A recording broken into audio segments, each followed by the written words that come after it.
Boa noite! Obrigado! Eis que chegamos na derradeira mesa, na última mesa do Festival Tarrafa Literária, agradecendo novamente vocês.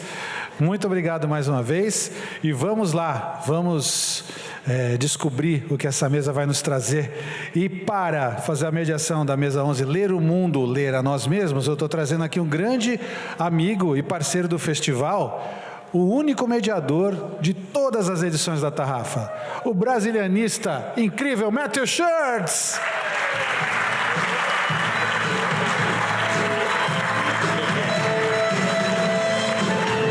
Boa noite, gente. Muito bom estar aqui de volta em Santos. Eu quero chamar aqui duas escritoras sensacionais. Tatiana Vasconcelos, por favor. E Jana Viscardi.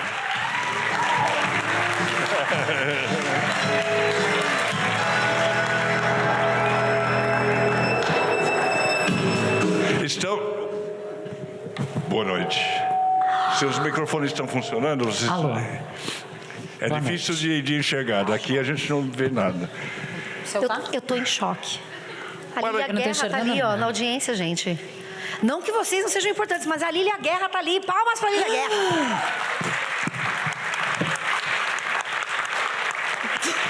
É que eu sou completamente fã da Lília, então eu decidi estender isso para você. Eu não sei como eu vou seguir minha noite com essa informação, mas vamos em frente.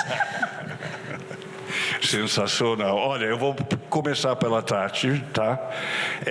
Para quem não conhece, eu acho que quase todo mundo conhece, ela é muito famosa. Ela esteve nos microfones nos últimos 25 anos da Band News FM e da Rádio CBN, onde atualmente apresenta todos os dias o programa Estúdio CBN. É jornalista, feminista e colunista do portal Mina Bem-Estar. Integrou o time de colunistas de Universo no UOL, co-criou a série em podcast Namorada, sobre mulheres que moram sozinhas, e também apresentora do podcast O que as Mulheres Querem. E ela prometeu que ela vai responder essa pergunta hoje. Aqui eu vou finalmente saber direito, tá? Aqui do meu outro lado, a Jana Viscardi, que é de Votuporanga, no interior de São Paulo. É graduada mestre e doutora em Linguística pela Universidade Estadual de Campinas.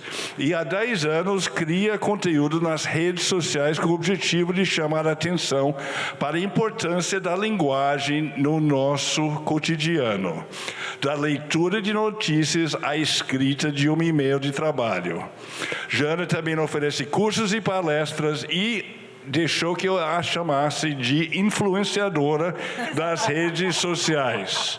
Siga ela no Instagram. Eu vou começar com a Tati. Obrigado. Tati, o que querem as mulheres? Sei lá, Eu costumo... Conta do seu podcast. O meu podcast, o podcast que eu apresento, se chama O que as Mulheres Querem. E eu começo dizendo que mulher é muita gente. Sobretudo num país como... Se a gente olhar para o mundo, então nem se fala.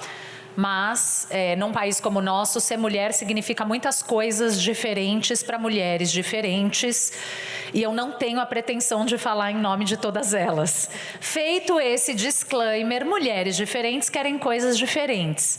No podcast, a gente tentou contemplar um tanto desses desejos, em cada episódio abordando um tema. Então, a gente fala de dinheiro, a gente fala de trabalho, a gente fala de sexo, a gente fala de relações, a gente fala sobre si, a gente fala sobre viagens e tudo o que querem as mulheres. Porque apesar também de mulher ser muita gente, tem um lugar onde todas nós nos encontramos. E é aí que eu tentei ir. Conta só a parte do sexo pra gente. Aí você vai ter que ouvir, Matthew. Mas, ó, eu posso dar um spoiler ótimo. Dá uma spoiler. O podcast, o formato do podcast, sou eu apresentando e eu estou sempre acompanhada de outras duas apresentadoras da CBN. e de uma convidada, que tem a ver com aquele assunto, que vai falar sobre aquele assunto, que será, portanto, entrevistada sobre aquele assunto. E durante a conversa, a gente vai recebendo também participações de outras mulheres em pílulas gravadas, para ir dando ali uma interessância no nosso assunto. No episódio sobre sexo, a nossa convidada é a Marcela McGowan. Eu não sei se vocês conhecem, ela será que essa é a primeira referência? Ela é sexóloga, ela é ginecologista, ela participou de um Big Brother, que foi onde... eu não queria falar primeiro, porque ela é muitas coisas antes de ir para o Big Brother, né? Mas que foi o que fez com que ela ficasse, acho que nacionalmente conhecida e tal. Ela é uma mulher que se relaciona com uma outra mulher hoje, é uma mulher que se entende, se não me engano, bissexual, e ela era a nossa entrevistada. Para participar desse podcast, eu fui atrás da pastora Elisete Malafaia. Uau. Porque eu me interessava saber como é que mulheres de fé lidavam com a sua própria sexualidade. E qual juntas? Não, a Elisete entrou numa participação gravada, que a gente pôs para tocar durante a gravação do episódio com a Marcela lá ao vivo. Qual não foi a minha surpresa? Acabou, a Marcela estava concordando com a pastora. É isso que me interessa, chegar no ponto comum de mulheres tão diferentes, porque vai ter lugares em que a gente vai se encontrar. Muito legal. Jana, conta para nós como é que foi, você que é doutorada em linguística, que é uma das áreas que eu mais gosto. Eu adoro os linguistas e as linguistas, que eles têm um conhecimento que nem todo mundo tem. Eu não tenho, eu sempre aprendo. Jana, conta como foi sair da academia para as redes sociais. Gente, boa noite, que prazer estar aqui. Agradecer ao Zé Luiz pelo convite, vocês por estarem nesse domingão aqui com a gente. Estou muito honrada. Obrigada a essa mesa tão querida. Nossa, eu nem agradeci, né? Que mal educada. Não agradeci o Zé, não agradeci a plateia, não agradeci ninguém, saí falando. Mas eu gosto. Obrigada, gente. E obrigada ao Matthew também por estar aqui com a gente. Pois é, quando eu fiz a minha graduação, eu decidi emendar o meu mestrado, né? Isso lá no início dos anos 2000. Quando acabei o mestrado, eu queria ver outras coisas, eu queria ver o mundo fora daquele espaço universitário, acadêmico, né?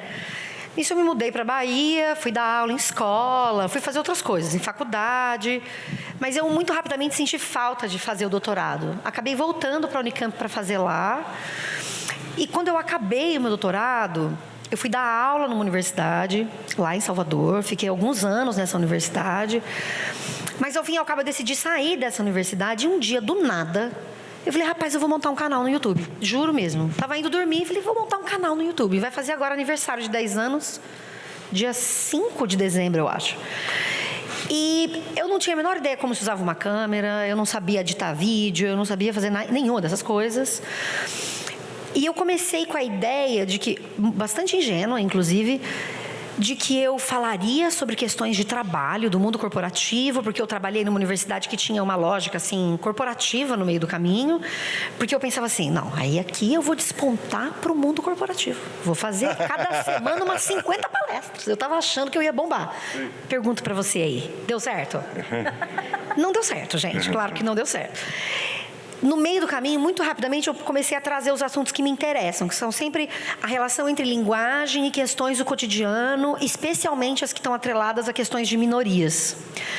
Então, aí, quando eu comecei a falar sobre isso, foi num Dia Internacional da Mulher, num março, então eu comecei em dezembro, em março eu fui falar como as empresas estão falando com as mulheres e sobre as mulheres, e como estão contratando as mulheres. Aí eu vi que o meu caminho já estava indo para um outro lugar, e nisso eu comecei a expandir para falar de outras coisas. Quando eu comecei a minha graduação, os meus pais não estudaram, né, não tiveram essa oportunidade. Na minha cabeça eu achava que eu ia fazer a graduação, mestrado e o doutorado, e eu ia ser professora universitária. Um pouco também pelo caminho que as pessoas percorrem na universidade. Tem gente da universidade aqui? Da linguística, alguma coisa assim? Tem gente aí? Temos ali. É muito comum esse caminho percorrido da gente ir fazendo o mestrado, o doutorado, pelo menos na minha época era. Então é como se não tivesse também muito outro lugar. E aí não funcionou muito bem. Eu prestei um concurso, não passei. Prestei outro, não passei. Então é isso aí, gente. A incompetência me levou para a internet. Eu falei, mas será que esse é o meu lugar? Aí eu fui fazer outras coisas no meio do caminho. E quando eu cheguei na internet, eu falei, acho que eu estou bem aqui. E ao longo dos anos, começaram a me chamar de divulgadora científica da linguística. E eu achei isso esquisito. Porque eu falo de questões de linguagem, sempre falei, porque eu acho que desde que eu entrei na faculdade, esse virou o meu fio condutor, assim, é a maneira como eu estou olhando para o mundo. E foi meio sem querer, assim, a própria relação que eu tenho com a linguística e tal. Eu não entrei para fazer linguística, não era exatamente o que eu queria fazer, mas me pegou essa questão da linguagem. E é a maneira como eu olho para o mundo até hoje, assim. Então eu ia falando das coisas que me interessavam, que tinha sempre esse viés de olhar para as questões de linguagem. E aí eu fui ficando, menino, você acredita? E deu certo? Acho que deu, tô aqui hoje. Tá bonito demais. E, ó, é muito bom para quem é jornalista, Matthew, seguir a Jana, mesmo. Porque a maneira como ela lê as notícias, a maneira como ela ouve as notícias e que ela assiste as notícias, o sininho de criticidade dela é muito afiado. Então, é muito bom mesmo. Ela nos ajuda a ler melhor a realidade que está sendo noticiada para a gente. Eu me colocando, obviamente, como alguém que também consome notícia, né? Jana, seu livro é sobre isso, né? Isso, esse livro é sobre isso. Eu fui convidada pela Planeta para escrever esse segundo livro, que me deixou muito feliz. E eu tenho a sensação Depois que o primeiro foi um best-seller. É verdade. Ai, é isso. Conta mais, como é o best-seller, meu amor. Diga mais. Qual foi seu primeiro livro? O meu primeiro livro foi o Escrever Sem Medo. Eu tenho uma oficina de escrita que se chama Escrever Sem Medo. Eu dei aula de redação por muitos anos, aula de redação particular, em escola, em universidade.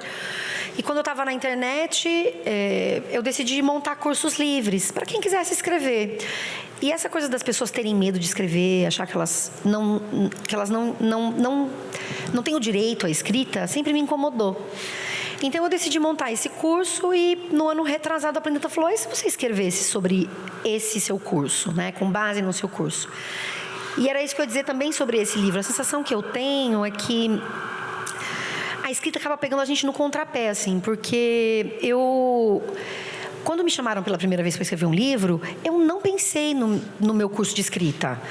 Eu fiquei pensando em ideias mirabolantes, imaginando um super projeto disso, daquilo. E não que o Escrever Sem Medo não seja isso, mas era um assunto muito conhecido para mim. E eu fiquei com a sensação de que era como se eu não pudesse escrever sobre aquilo, porque era um assunto muito conhecido para mim, como se eu tivesse que estudar, como se fosse fazer um novo doutorado, sabe? Meio doidão isso. Escrever é um negócio que é isso, fica lá num lugar, parece que a gente não pode mesmo. E agora, para esse livro, foi assim também. Eu pensando em ideias mirabolantes. Aí a minha editora, que é a Clarissa, junto com a Anissa, elas me falaram, mas e se você fizesse o Notícias Incríveis, que é essa série que eu tenho no YouTube e no Instagram, em que eu comento as notícias? Aí eu falei, nossa, é mesmo, está diante dos meus olhos de novo e eu não vi. E aí eu decidi trazer 4 temas específicos para falar sobre como, e aí percorrer, não tudo, mas de alguns jornais, como é que eles estavam falando sobre esses temas específicos. É muito bom, é muito interessante. Eu fui lendo e não consegui parar. Tati, no seu livro, seu livro é uma coleção de crônicas muito pessoais, eu poderia dizer. Não totalmente pessoais, mas com muitos assuntos femininos. E você se apresenta como feminista. O que significa esse feminismo? Nossa, só pergunta fácil para mim hoje. O que as mulheres querem, o que é feminista? Eu já dei entrevista para ela na rádio também, e ela não aliviou. Puxa, eu acho pretensioso também fazer uma definição de feminismo, porque mulheres muito diferentes podem ser feministas diferentes também. Mas uma mulher feminista é alguém uma mulher que num mundo patriarcal se pergunta por quê. Por que as coisas se dão como elas se dão? Por que eu ganho menos do que o meu par que faz exatamente a mesma coisa que eu? Por que eu tenho que dizer para minha sobrinha que ela não pode ir com determinada roupa a hora que a gente vai pegar o metrô? muito embora meu desejo é que todas nós possamos andar da maneira que a gente preferir, no metrô ou em qualquer espaço público. Enfim, eu teria 1000 definições para te dar, Matthew, mas eu gosto dessa, de você olhar para as coisas e se perguntar por quê. Se você faz as perguntas certas, você vai encontrar respostas que, se você é mulher, vão primeiro te deixar muito brava, e depois, quem sabe, se poder dizer, putz, então eu acho que eu sou feminista, porque eu acho que isso está errado. Eu acho que não deveria ser assim. Eu acho que meu jeito de existir se dá por 1000 coisas, inclusive porque a gente vive num mundo machista e patriarcal. A maneira como a sociedade se organiza, a maneira como as mulheres têm que se comportar, enfim. E aqui eu poderia falar a noite inteira sobre isso e sobre várias maneiras de ser feminista.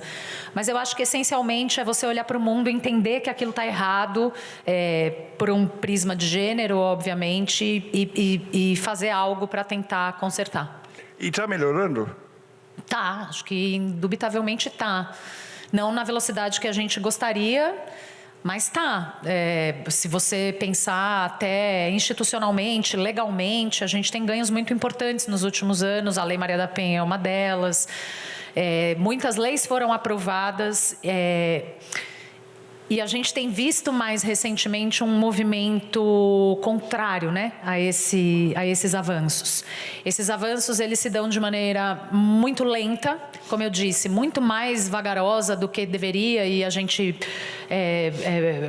quer, né, porque enquanto esse avanço não acontece, tem mulheres morrendo, essencialmente, assim. Mas sim, há avanços, já melhorou. Precisa melhorar tanto mais. E esses avanços, acho que têm provocado uma reação que a gente tem visto agora, um caldo de cultura que está sendo engrossado, né? Está sendo ali mexido, não só aqui, no mundo inteiro, que tem tudo a ver com a ascensão da extrema-direita no mundo. Que é antifeminista. Que é antifeminista, porque, infelizmente, o feminismo foi posto como algo de esquerda, né? E que você não concorda com isso, né? Eu acho que não tem muito jeito, Matthew, do jeito que o mundo está hoje, não tem como você dizer que o feminismo não é de esquerda, mas eu não acho que deveria ser entendido como algo de esquerda. Eu acho que todo e qualquer assunto que diga respeito à vida das mulheres tem que ser um assunto de todos nós. É simples assim. A gente viu, e eu estava... Ai, Jana, vamos discordar agora. A gente viu essa semana, a Globo News promoveu um debate entre 2 mulheres. Uma mulher de extrema-direita, que foi agredida, ela era casada com um parlamentar, agora um deputado estadual? Deputado... enfim, parlamentar. Do PL. Foi agredida. Se encontrou onde? Onde encontrou... acolhimento, abraço, afago, orientação sobre o que fazer.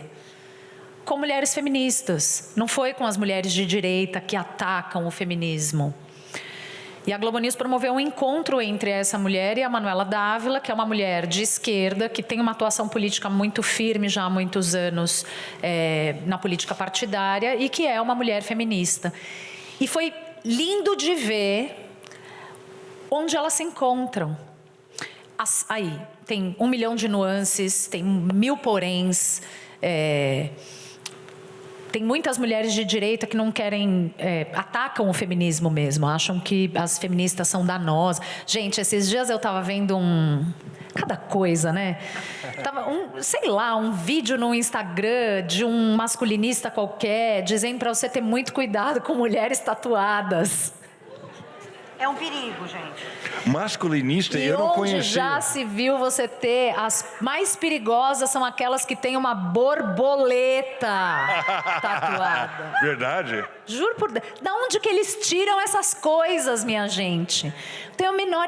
Talvez, com mulheres que ouvem esses sujeitos e que acreditam nisso, seja impossível de começar um diálogo, né? Para mim, eu acho que é impossível. E olha que eu sou disposta. Não dá. Como que você fala com uma pessoa dessa? Mas eu ainda acredito que... a gente tem que buscar esses canais, tem que buscar o lugar onde a gente se encontra. Eu não sei se tem um lugar onde eu me encontre com a Damares, por exemplo. Mas certamente com outras mulheres de direita há lugares onde a gente se encontra, onde a gente concorda. A gente precisa achar. Precisa de disposição, Matthew. Nem todo mundo está disposto. Acho que é de disposição que se trata. Eu fiquei pensando enquanto você falava... Ou de necessidade, né? No caso da Cíntia, ela apanhou. Então, aí é necessidade. Eu fico pensando... Porque o feminismo são muitos, né? Você tem muitas vertentes diferentes do feminismo que vão colocar a pergunta, o que é ser mulher? E o que deve e o que pode uma mulher? Então, nesse sentido, o feminismo não é uma coisa só. Então, é possível, por exemplo, que a Damares, ou uma mulher de extrema-direita, ela possa até, não ela especificamente, mas defender uma forma de feminismo, mas muito provavelmente uma forma de feminismo que vai excluir mulheres trans, que vai achar que o aborto é contra Deus e que não deveria ser regularizado. O que faz que a gente tenha, por exemplo, em São Paulo, um prefeito atualmente que fechou um hospital muito importante que fazia abortos legais e que está lá fechado, entendeu? Essas pessoas estão tendo que ir para lugares diferentes. Então, e essas pessoas não raramente são adolescentes. Exato, crianças. Então, a minha questão é, quando a gente vai falar do feminismo, a gente nunca pode esquecer que são muitos. E que o entendimento do que é ser mulher muda, e o entendimento do que pode a mulher muda também. Estou me repetindo, eu sei, mas eu acho isso fundamental para que a gente não fique... Por exemplo, nesse exemplo que a Tati deu, essa senhora, a Cíntia Chagas, ela fala bastante nas redes sociais dela sobre linguagem e comportamento. Então, ela fala muito dessa coisa do ser chique. E o ser chique, para ela, é você falar corretamente. Como linguista, eu me retorço na cadeira a cada vídeo que ela promove. Então, ainda que ela tenha sofrido... Por quê? Explica pra gente. Explico. Ainda que ela tenha sofrido uma violência, ela comete outras tantas simbólicas. Então, pode ser que se encontre numa violência física, mas ainda assim eu acho que o entendimento dela do que é ser mulher... Agora estou dando só o exemplo dela, mas... Tem coisas que vão ferir outras tantas pessoas, inclusive mulheres. Então, no caso específico dela, ela se chama Cíntia Chagas, tem um perfil muito grande nas redes sociais e ela responde às perguntas das pessoas. E ela condena usos de língua que são usos corriqueiros, o que para um linguista, na verdade, é só a documentação de como uma língua se transforma no tempo. E que esses usos de língua são variados e vão ser usados em circunstâncias diferentes, dentro e fora da literatura, dentro e fora do ambiente de trabalho, com amigos. Nós somos muitos linguisticamente, né? Nós, como seres de linguagem, a gente é muitas coisas ao mesmo tempo. Então, quando eu estou conversando com a minha cachorra, converso sim com ela. Quando eu estou conversando com a minha cachorra, eu falo de um jeito que não é a mesma maneira quando eu falo com minha mãe, por exemplo. Que não é a mesma maneira que eu falaria com um chefe. Então, isso tudo é linguagem e uma leitura que a gente faz do ambiente. Então, alguém que tem um olhar muito conservador sobre o mundo, sobre língua, ele vai inevitavelmente ignorar uma parcela da população e excluir essa parcela da população, porque entende o mundo de maneira... essa pessoa não pode isso ou aquilo, ou essa coisa é uma maneira errada. De novo, não estou dizendo isso para dizer, já que a gente está falando de extrema-direita, direita ou esquerda radical, que pronto, você entrou na porta da esquerda, paraíso. Não há preconceito. Imagina. Não há quaisquer... obviamente que não se trata disso, mas você tem historicamente na esquerda uma luta por minorias.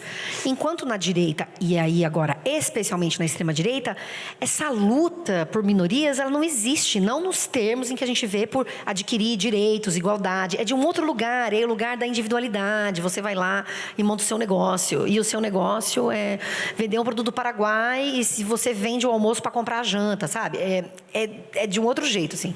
Dei um exemplo horroroso do Paraguai, vocês entenderam, né, gente? Tá filmando? Desculpa, você que assistiu no YouTube depois. Você entendeu o que eu quis dizer. A coisa do liberalismo, tudo muito individualzão e tal. Não. Então tem já tinha o CEO de si mesmo.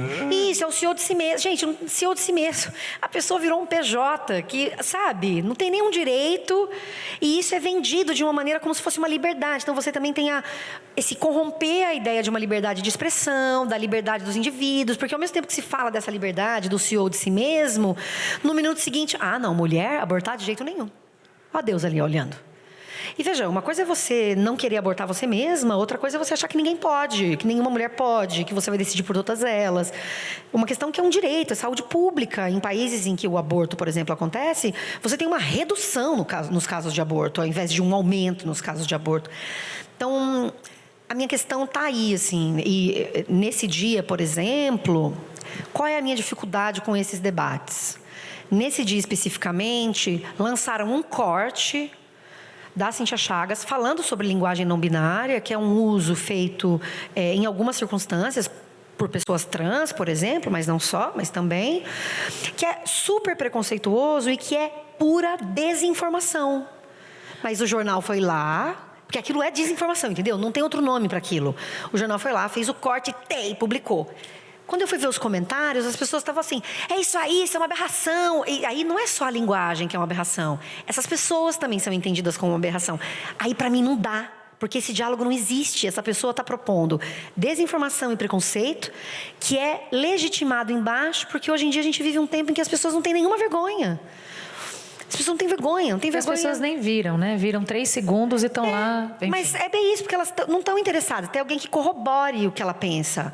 É uma violência simbólica, eu não tenho aí, tô nem aí, caguei, vou falar mesmo. E aí as pessoas estão lá embaixo fazendo coisas horríveis. Então eu sempre me pergunto até onde vai essa conversa. Falei demais. Não, tá ótimo. Boa noite, obrigada. Elas são amigas, viu? De verdade. Se vocês, o entendimento é da amizade. Tati, eu posso te chamar de Tati? Claro, por favor. Tati, esse é o seu primeiro livro? Pode não, só eu que sou amiga. Oi? Não, mas Só eu posso Jana, chamar eu ela tenho de que te Tati. dizer que antes da gente ficar amiga, eu Você já conheci era o Tati. Matthew. Péssimo. A gente trabalhou junto na mesma época, na mesma rádio. Então Na pode mesma falar, rádio, vai. isso. Deixa ele me chamar de... Tá bom. Genial. É seu primeiro livro? É, meu primeiro livro. E como aconteceu? Porque você é uma jornalista de rádio, se é que alguém não sabe, consagrada, né? Ela fala todo dia na CBN. Consagrada significa que você está aí há muito tempo fazendo a mesma coisa. É isso que o Matthew quer dizer. Eu publiquei alguns... Minha formação jornalística é no rádio. Eu trabalho no rádio desde o ano 2000. Eu trabalhei em TV também, escrevia coisinhas, agora eu escrevo coisonas. Eu tenho aqui um livro. Coisinhas não dá, né, bicho? Não dá. Então, por isso me corrigi a tempo. Obrigada. Eu escrevia coisinhas e tal. Na pandemia, fui convidada para publicar um texto na Gama sobre... O que é Gama?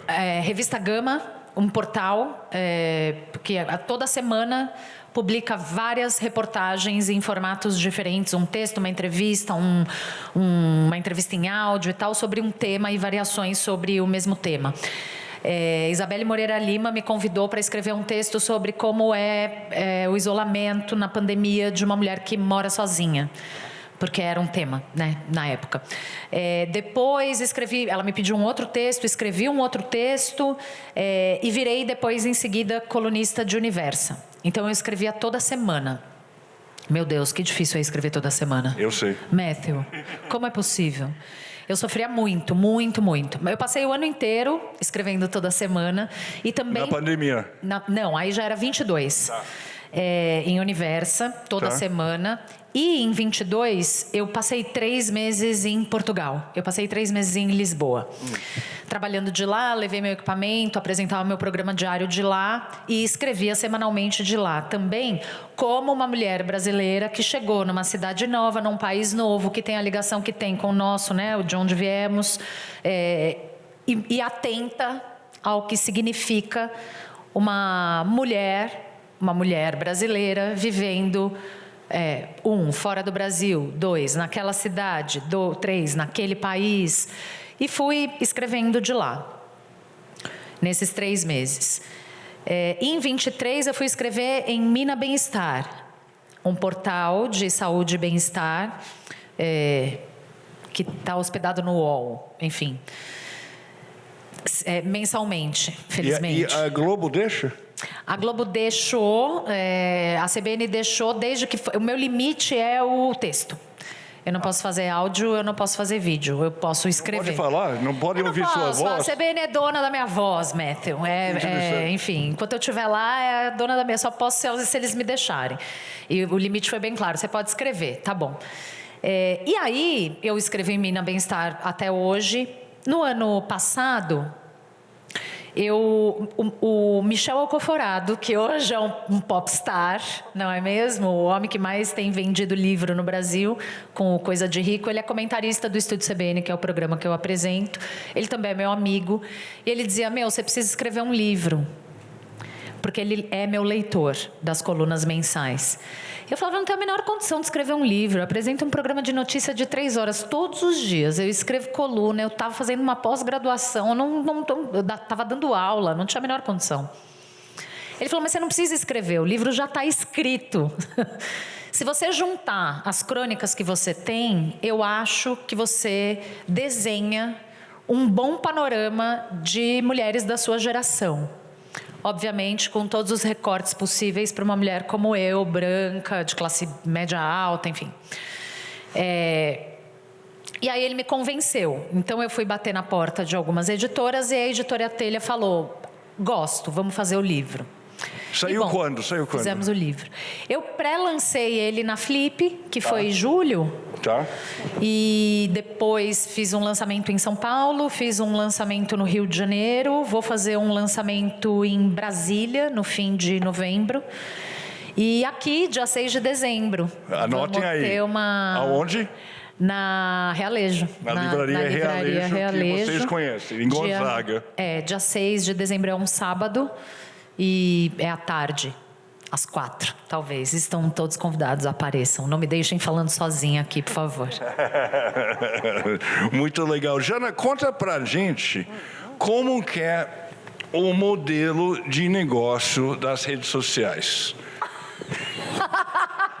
Eu amo, Matthew. Desce o PowerPoint. Jana, dá essa consultoria pra gente. Eu vou anotar. Como é que você viabiliza a sua presença lá? Boa. E como funciona? Melhorou? Olha, vou dizer assim. Eu comecei no YouTube, eu tinha muita vergonha de ir para o Instagram. Então, o meu primeiro lugar foi... Por quê? Qual a diferença? Porque no YouTube eu gravava um vídeo que tinha a ver com um tema que eu queria discutir. No Instagram as pessoas usam muitos stories, que é uma coisa meio pessoal, assim. E eu acho hoje isso inimaginável, mas naquele tempo eu tinha muita vergonha. Então eu demorei muitos anos para ir para o Instagram. Então eu fiquei bastante tempo no YouTube, que era uma coisa mais circunscrito que eu ia fazer ali e tal. 3 anos de trabalho no YouTube, eu ganhei, depois de 3 anos, os meus primeiros $100. Uau. Gostaria de Quanto deixar aqui tempo? o registro. 3 anos. Nossa. E o que isso significa? Isso devia ser proibido. O YouTube, ele fala assim, vem com a gente, seu conteúdo é monetizado. Mas aí você tem que ficar 1 milhão de horas lá para ver se ganha alguma coisa. E eu não fazia isso, sempre muito rebelde. Eu, a princípio, um vídeo por semana, mas nem sempre dava conta de fazer um vídeo por semana. Até você juntar, você só consegue arrecadar o dinheiro que é do YouTube especificamente, você só pode resgatar depois de $100. Eu consegui os meus primeiros $100 depois de 3 anos. Parabéns pra mim. Obrigada, gente. Uma salva de palmas, por favor. Palmas. Aí foi quando eu comprei uma casa em Miami. Hoje eu vivo lá. Tá barato lá, né? Muitos brasileiros, amigos. Então eu vivo hoje lá. E aí eu sempre brinco, todas as vezes que me perguntam isso, inclusive nas universidades, quando eu vou nas universidades, os alunos animados, ai, a Jana, youtuber, que legal, ai, também você. E aí sempre me perguntam isso, eu sempre brinco, como é que você viabilizou a sua vida no YouTube durante um tempo? Marido, gente, chama marido. Eu não tenho nenhuma vergonha de dizer. E por que eu digo isso? Porque quando eu saí do trabalho, quando eu decidi sair do meu trabalho, eu estava muito na dúvida sobre o que é que eu ia fazer. Então, eu escrevi. Qual é o meu próximo passo? Para que lugares eu vou? As universidades privadas pagavam muito mal. Eu me lembro de ir numa universidade privada que estava desesperada atrás de uma doutora em linguística que queria me pagar R$15 a hora. Ô, louco! Gente, o mundo do linguista é muito bom. Eu de você faria. Cadê a Cláudia? Tá aí? A Cláudia? Cadê a Cláudia? Estava aí. A Cláudia tá ali. Ali ela, Cláudia. Então, isso era muito desestimulante, assim, né? Para que caminho eu vou? Não, isso devia ser proibido. Juro, deveria, mas não é não. Aí, quando eles fizeram uma super oferta, foi R$19 a hora. Depois eles falaram, não, agora quase nenhum professor dessa faculdade ganha isso, R$25. Na escola em que eu dava aula na época, eu ganhava 40. Na escola. Então, enfim, um mundo muito doidão. Então, no começo, eu imaginava que eu ia fechar palestras, né? Então, era um pouco isso. Mas eu não tinha um plano de negócio bem feito. Foi meio toscão, assim. Então, durante um tempo, eu trabalhei em outro lugar. Eu trabalhei numa editora, em São Paulo. Durante o tempo que eu morei em Salvador, eu trabalhava em outros lugares. Aí, em São Paulo, quando eu me mudei para São Paulo, que eu morei em Salvador vários anos, eu trabalhei numa editora. E quando eu saí da editora, eu falei, cara, não dá. Assim, eu preciso criar os meus cursos, fazer as minhas coisas. E aí eu comecei a oferecer um curso, que é sobre o primeiro livro, né? O Escrever Sem Medo, porque eu sempre tive essa questão e tal. E aí eu comecei assim, mas ainda... Os alunos eram presenciais ou online? Online, sempre Tudo online. Tudo online. Porque para ser presencial, Quantos você tem alunos? que pagar o espaço. Meu primeiro curso tinha 20 pessoas e eu me achei muito vitoriosa. Sim, mas R$199 vezes 20, faz aí a conta, R$204 mil. E eu tava assim, falei, caralho, consegui, bicho, enchi a sala. Só que aí no começo eu falava, não, eu tenho que dar oportunidade para as pessoas. Aí eu ia fazer um curso com 20 vagas e 10 vagas eram de graça. Eu realmente sabia tudo de negócios. Tem tino para o negócio, hein? Pequenas empresas, nenhum negócio. Um pouco assim. Aí eu fui, então, oferecendo os meus cursos, sempre sozinha, assim, fazendo da maneira como dava. Aí, nos últimos 2 anos, eu não vou mentir para vocês, pois isso vai para o YouTube, ai meu Deus do céu. Eu me vi muito frustrada, porque era muito instável, assim, de eu oferecer um curso esse mês e ninguém se inscrever. E eu não sabia por quê, o que aconteceu, assim, por que tem um mês, sei lá, em janeiro, 50 pessoas interessadas, chega abril, tem uma pessoa inscrita, como é que eu vou oferecer um curso para uma pessoa? Como é que eu viabilizo isso, né? E é isso, as plataformas, você não pode contar com dinheiro de plataforma, né? Eu tenho colegas que têm canais grandes, assim, com mais de 1 milhão de pessoas, que chegaram a fazer 5 vídeos por dia. Eu não tenho 5 coisas para dizer por dia. E com que qualidade você vai dizer 5 coisas por dia? E por que eu digo isso? Estou aqui choramingando para vocês, pelo amor de Deus, não é isso. Mas para dizer que o universo da internet, ele parece muito glorioso, porque tem lá uma meia dúzia de pessoas que está ganhando dinheiro, outras muitas pessoas fazendo tigrinho, rifa de carro chique, ostentando muita coisa, e você tem uma quantidade muito grande de gente que não está sabendo muito como fazer. Muitos dos meus colegas já não estão mais na internet, porque não dá, é muito difícil sustentar. Então, quando eu brinco essa coisa do marido, é que o meu marido sempre gostou muito das coisas que eu fazia. E ele falava, não, minha linda, vai, insiste, o seu trabalho é de pouquinho em pouquinho, é aos poucos, vai com calma, sabe assim? Então, vai, vende o seu curso mesmo, é isso aí, vai tentando. Então, eu fui testando muitas coisas. E hoje, basicamente, eu ofereço os meus cursos. Aí, finalmente, eu decidi reestruturar. Estou participando agora de uma mentoria para quem trabalha com educação assim, no digital, para entender quais são as coisas que eu posso fazer melhor, porque eu não sei tudo. E quem faz sozinho as coisas na internet faz tudo. Você é o marketing, você responde e-mail, você faz tudo. Você envia proposta, você recebe proposta. E veja, eu não sei fazer todas essas coisas, né? Então, estou aprendendo para ver se eu deixo melhor o meu trabalho, se eu facilito para mim também, porque eu faço tudo e me vi muito cansada mesmo de não saber direito se eu estava fazendo certo, sabe? Aí, nos últimos 2 anos, 2 coisas lindas me aconteceram, né? Esses meus 2 livros. Eu sou muito grata à Planeta pelo convite. E eu nunca imaginei que eu fosse escrever um livro. Que foi uma espécie de best-seller. 17 mil exemplares no Brasil isso. É best-seller. É isso. E eu jamais imaginei, assim, que isso fosse me acontecer. Porque muita gente me dizia, não, para você conseguir ser chamada para dar palestra em empresa, você não pode ficar falando das coisas que você está falando. Sei lá, estava rolando lá um feminicídio, uma coisa muito na voz passiva. Quando aparecia o homem que matou, eu estava lá, é um absurdo, isso aqui é um absurdo. Quem é que vai contratar, gente? Uma pessoa que está falando, bradando. Não, você tem que mudar, você tem que dar uma maneirada. Mas eu não consigo, é o conteúdo que me interessa. Sei lá, é o conteúdo que me interessa. são as coisas que me movem, que me tocam, tem a ver com linguagem, tem a ver com como a discriminação acontece nesse espaço da linguagem também, que é uma arena de disputa, de poder e de tanta coisa ali também na linguagem. Falei, não tem jeito, é isso que eu gosto de fazer. Então aí eu fui tentando encontrar esse jeitinho, sabe? Então eu ofereço os meus cursos para minha audiência, que é um público que já me acompanha há muitos anos, assim, um povo velho que me segue, sabe? E que gosta de vir fazer meus cursos. Eu fui falar em Brasília agora, veio uma moça, a Sônia falou assim, eu sou da Unijana. Eu falei, como assim Unijana, mulher? Já fiz todos os seus cursos. Então aí eu estou sempre pensando uma coisa que me interessa e aí as pessoas embarcam nas minhas loucuras. Mas eu gosto sempre de dar esse panorama para dizer que não é óbvio, sabe? Se eu fosse uma mulher, e vou dizer isso, toda vez eu me arrependo, tá? Depois que eu falo isso, eu chego em casa e eu falo, por que eu falei? Mas eu vou falar de novo. Se eu fosse uma mulher sozinha, que eu não tivesse nenhum suporte, eu não teria continuado. Se fosse a Janaísa, que saiu do mestrado e foi dar aula em escola, e fizesse o canal junto, talvez eu continuasse.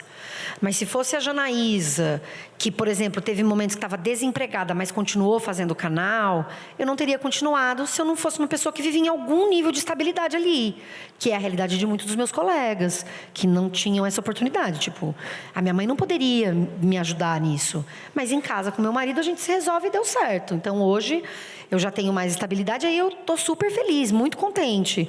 Mas leva bastante tempo, em especial se o seu conteúdo é um conteúdo mais nichado, se você... E hoje em dia, muita gente desempregada, muita gente que acha que na internet vai dar certo. Então, tem muita gente tentando, muita gente fazendo muita coisa de graça, porque acha que depois vai ser convidado para fazer coisa paga. E aí as empresas exploram mesmo, mandam um produtinho lá, mequetrefe, e tá lá todo mundo fazendo publicidade de graça, sabe? Sabe que... Desculpa, eu esqueci de agradecer. Obrigada, viu, gente, pelas libras. Eu estou falando pra cacete, esqueci completamente de agradecer. Genial. É assim que se forma a comunidade. O que a Jana está falando é de construção de comunidade, que hoje, no ambiente digital, é o que funciona, né? Você tem uma comunidade que te ampara. Acho que eu estou aqui moralista, né? É a moral da história, minha gente. Maravilhoso. A moral da história é relacione-se com homens que encampem os seus sonhos. Falando nisso, Tati, você fala de bastante coisa pessoal no livro, né? Cabelo branco, menopausa. Te traz algum incômodo isso? Não. Quer dizer, esses dias eu me vi falando uma frase muito engraçada para um amigo, que foi assim... eu tenho me sentido exposta... Você falou isso. Eu falei para ele, como é que tá indo o livro, tal, as pessoas estão lendo. Que bom, as pessoas estão lendo, mas também estão... Como eu sou jornalista há muito tempo, acho que é a primeira vez que eu tirei a camisetinha da jornalista. Pois é. Porque o jornalista não fala de si, o jornalista fala do mundo, né? O jornalista faz ponte entre as pessoas. E olha que eu sou bem opinativa no rádio, eu falo bastante de questões pessoais e tal, mas não é, em geral, sobre mim. E as crônicas que tem nesse livro também não são... tá bom, algumas são sobre mim, mas o que eu quis... fazer foi escrever, falar, abordar incômodos, sensações, percepções do ponto de vista que são meus, óbvio, então são pessoais, e friccioná-los com o que a gente tem de realidade, de dado de realidade. Porque como jornalista nunca tem opinião, quando eu fui escrever algo opinativo, eu precisei me embasar de dados de realidade, porque o jornalismo me joga nesse lugar. É muito difícil para mim escrever de outra maneira. Eu preciso buscar o lastro na realidade, porque é isso que jornalista faz, né? Então eu posso dizer sobre a minha análise a respeito de algo que eu observo ou que eu vivo, mas para contar isso eu vou contar com base na realidade. Então, olha, a realidade é essa, e a partir dessa realidade eu estranhei isso, isso e isso. Ou eu me senti assim, assim, assim. Bom, também pudera. Se a gente olhar para os dados de realidade, é isso, isso, isso e isso. Então, acho que eu tô falando de mim pela primeira vez, assim. Isso é muito estranho. Muito estranho. E o que eu disse para o meu amigo foi: eu tenho me sentido exposta, mas eu não tenho me sentido vulnerável. E na hora que eu falei, ué, mas não é a mesma coisa? Não é a mesma coisa. Uma coisa é você se expor. Outra coisa é você achar que porque você se expôs, você está sujeita a alguma coisa e, portanto, vulnerável. Eu consigo defender tudo que eu escrevi aqui. Então, acho que é por isso que eu não me sinto vulnerável. Eu falo sobre... E o Nem Toda Mulher é um pouco de um... Fala de um desencaixe, né? Eu sou toda, nem toda mulher, né? Porque eu falo de não usar salto, eu falo de ter cabelo branco. Eu sou uma mulher que não casou e não pretende casar, que não teve filhos e não pretende ter. Então, eu sou um desencaixe completo do que se espera de uma mulher, né? A gente é muito criada para encontrar um marido, para constituir família, para, enfim... para parecer sempre jovem, né? Não pode ter esse cabelo, é errado. Eu aprendi depois que eu fiz essa transição. Tá errado ser grisalha, viu, Matthew? Na verdade, o certo é nascer homem, errado, né? faz tempo. Não. Então, mas é que o certo é nascer homem. Porque se você pinta o cabelo... Você pode o que você quiser, né, Matthew? Você é charmoso, grisalho. Você é um homem branco, grisalho, charmoso, Matthew. Você pode o que você quiser, meu querido. Não, mas é verdade. Se você pensar, a mulher que tinge o cabelo, ela é criticada porque ela tinge o cabelo. E ela, portanto, não está aceitando o passar do tempo. Então, se você é uma mulher que aceita o passar do tempo, você é o quê? Relaxada. Porque, afinal de contas, você é grisalha, não está nem aí para a sua aparência. E aí você... Eu fui muito ingênua quando eu fiquei grisalha. Muito ingênua. Eu já tive todos os cabelos, Matthew, todos. Já tive cabelo comprido, curto, de franja, sem franja, mais claro, mais escuro, todos os cabelos. Antes de ser grisalha, eu era ruiva de franja. Para quem não me conhecia, eu imagino que seja um pouco difícil de imaginar mesmo. Na pandemia, eu sem nenhuma habilidade para fazer a tintura em casa, falei, bom, talvez seja então a hora de fazer essa transição. E a transição é muito chata. Qualquer tipo de transição capilar é muito chata. Mas fui. Chegou uma hora, meu cabelo tinha 4 cores, assim, uma coisa horrível. Mas aí, eu, muito ingênua, falei, bom, eu que já tive todos os cabelos, vou ter mais um. Vou me experimentar com um cabelo novo, com uma cor de cabelo que eu nunca tive.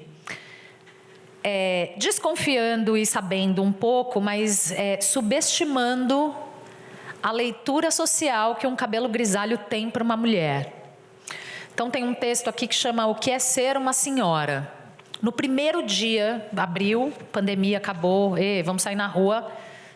Eu entrei em casa, uma ruiva de franja, lembra? Saí de casa, uma senhora grisalha, de cabelo curtinho. Eu virei senhora no primeiro dia, bicho. No primeiro dia. Você para na fila, a senhora já foi atendida? É débito ou crédito, senhora? Senhora. Ah, mas pode ser só um jeito... Se eu não fosse grisalha, eu não seria senhora. Eu sei. Eu já não fui grisalha, eu não era senhora. Por que eu virei senhora agora?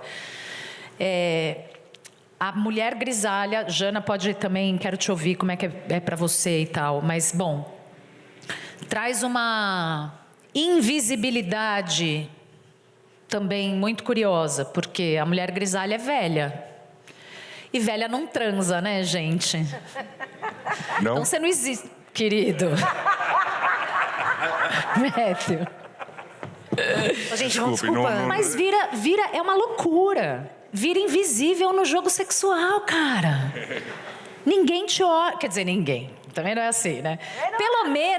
Pelo menos param de te perguntar se você não vai ser mãe, não sei mais o quê, porque aí já presumem que você nem pode mais. Afinal de contas... Velha não é mãe, né? Não funciona mais nada e tal, então não há mais essa possibilidade.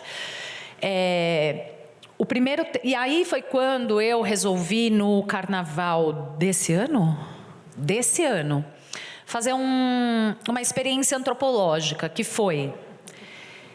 Eu saí com as mesmas roupas que eu uso no carnaval, que são poucas, eu confesso, porém de peruca. Eu não saí nem um dia com o meu cabelo grisalho. Gente... Essa senhora passou o rodo, hein, gente? Também não é assim. Mas foi quando eu descobri que uma mulher grisalha não é atraente, mas uma mulher de cabelo de nylon azul é. Com o mesmo corpo, com o mesmo jeito, com a mesma cara, com o mesmo tudo. É só outro cabelo. E assim, muito divertido. Eu também me diverti demais. Mas é uma leitura muito bizarra. Como é possível que de cabelo rosa você seja...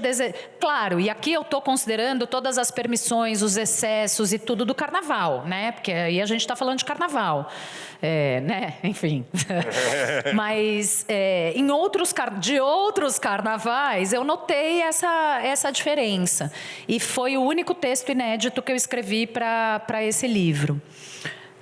Sei lá, né? Ela conta um pouco essa história, eu mesma contei história. a história do carnaval. No livro. Ou seja, eu já estraguei o único texto inédito que tem no meu próprio livro. Não estragou, não estragou. Leia o livro, é muito bom. Eu li de uma tacada só. Posso fazer só uma coisa do grisalho? Grisalha. Faz umas 3 semanas eu fui num programa que chama Pra Variar. É um programa de internet de uma rede de TV que chama Dia TV. Não sei se vocês conhecem. Chama como? Pra Variar, o programa. A TV chama Dia TV. E é um programa ao vivo de 2 horas de variedades. Aí tem fofoca, tem de tudo um pouco. Eu fui falar do livro, eu sou da Dia TV, apresento um programa lá com outras colegas. E aí eu tô olhando. No ao vivo você fica vendo os comentários, porque a gente comenta, a gente brinca, a gente fica ali curtindo, entendeu? Aí tem um cara, insistentemente, toda hora ele entrava e falava assim: e essa bruxa do 71 aí, tá falando o quê? Aí continuava, eu assim, ó. Todo dia. Olhava em volta e falei: só posso ser eu? Rodava, e essa bruxa do 71 aí? Ele tava indignado com o que me parece uma grande bobagem. Um cabelo branco, entendeu? Mas é o que a Nath falou, é impressionante como transforma. Ele estava irritadíssimo. E durante a pandemia, que foi a segunda vez que eu parei de pintar o cabelo, uma vez veio um cabeleireiro assim: querida, assim, você está parecendo tão desleixada, você que trabalha com imagem, se você quiser fazer alguma coisinha... Eu falei: não, posso dar um soco na sua cara? Isso. Aí eu escrevi para ele, falei assim: me desculpe, mas se você quisesse me vender um produto, você acabou de não vender, porque você nem perguntou se eu não quero, eu tô ótima. Então tem uma coisa muito louca, essa coisa da imagem, da aparência, como se importam com tudo, né? Eu ouço isso todo dia, Jana. É isso. Todo dia tem alguém mandando eu pintar o cabelo no chat da rádio. Tem alguém me chamando de... Eu amo. O meu último carnaval eu saí fantasiada de... bruxa, claro. Ser bruxa é lindo. Tem um texto sobre bruxas nesse livro. É lindo demais ser bruxa. É tão lindo que eles caçaram as mulheres na Idade Média, entendeu? Porque era muito lindo ser bruxa. Mulheres que ajudavam outras mulheres com os seus saberes, as curandeiras, a medicina natural, que ajudavam mulheres que eventualmente não queriam ter filhos, né? Mulheres que herdavam terras dos seus maridos. Foram todas perseguidas e mortas. Por quê? Porque era legal demais ser bruxa. Eu só quero acrescentar aqui uma observação pessoal que começa a ficar ruim mesmo quando te chamam de jovem. Que é o meu caso. O jovem, né? Porque aí você sente a ironia de longe, né? Enfim. Já tem perguntas, gente. E podem escrever mais. Já tem umas perguntas chegando aqui. Eu vou começar a ler. E tem uma pergunta aqui, sem assinatura. É bastante caliente, assim. E Tati, é para você. Ah, claro. Gostaria de saber por que ainda é considerado tabu, vulgar, nas mulheres, falarmos sobre masturbação. Até mesmo com certas mulheres, mesmo sendo cascudo, parece até vergonhoso expor e conhecer seu corpo. Mas se fosse com homem falando sobre, seria comum, natural. Desculpe, a letra é boa, mas eu sou ruim. PS, Também adoro os seus estudos, podcast e seu livro. Te admiro, beijos. Mas não muito assino. Obrigada, muito obrigada. Eu não sei se eu sei responder essa pergunta, mas eu acho que tudo começa no fato de as meninas não serem ensinadas, não terem nenhum tipo de educação sexual. Isso está sendo tão discutido agora, né, como forma de evitar a exploração sexual infantil ou o abuso infantil. O melhor antídoto que a gente tem para esse tipo de crime é que meninas saibam se defender. E para saber se defender, elas têm que ter uma educação sexual. É que fala educação sexual, aí vai aquela coisa que parece que vai ensinar a criança a transar. Não é isso, gente. É ensiná-la sobre o seu próprio corpo, com uma linguagem adequada. Aliás, a semana que vem, eu vou fazer essa propaganda, o Instituto Liberta vai lançar um guia de educação, de prevenção à exploração sexual infantil, que passa um pouco por aí, por conscientizar, sobretudo meninas, né? Meninos também são vítimas desse tipo de crime, mas sobretudo meninas, a conhecer o seu corpo e a saber quando é que ele está em perigo, né? E eu acho que vem tudo meio do mesmo lugar, né? A gente é ensinada a ter vergonha das coisas, a gente é ensinada muitas vezes de uma maneira errada. A nossa sexualidade é desenvolvida de uma maneira ou pecaminosa, ou como algo sujo, secreto, escondido. É tudo meio errado, né? Eu acho que a gente precisava lidar, obviamente, com um pouco mais de naturalização em relação a isso. Eu não sei se isso é muito diferente com os meninos, eu imagino que sim, né? E isso tem a ver com ensinar as meninas sobre o prazer que elas podem ter com o seu corpo. Isso interessa a quem? Né? Enfim, eu não sei se eu sei responder, mas eu acho que a origem é um pouco essa, que obviamente precisa ser transformada, né? Para que meninas, mulheres... Tem mulheres que foram... mulheres nunca tiveram um orgasmo. Por quê? Porque não foram estimuladas, não foram ensinadas, não foram perguntadas, não foram estimuladas mesmo a conhecer o próprio corpo, a entender o que dá prazer, onde que dá prazer. E aí, não raramente, vão iniciar a sua vida sexual com um menino que teve a sua iniciação sexual na pornografia da internet. Então, assim, tá tudo errado, né? Tudo errado, tudo errado. Enfim, mulheres, conheçam seus corpos, né? Explorem seus corpos, entendam o que vocês gostam, o que vocês não gostam. Não tem que ter vergonha disso, isso é uma coisa, é poder. Isso é poder. Sensacional, muito bom. Jana, qual é o objetivo do seu livro? Só pergunta fácil hoje. O objetivo do meu livro... Desse último, né? Agora. Uhum. Como comunicamos importa. Ensinar a gente a ler notícia direito.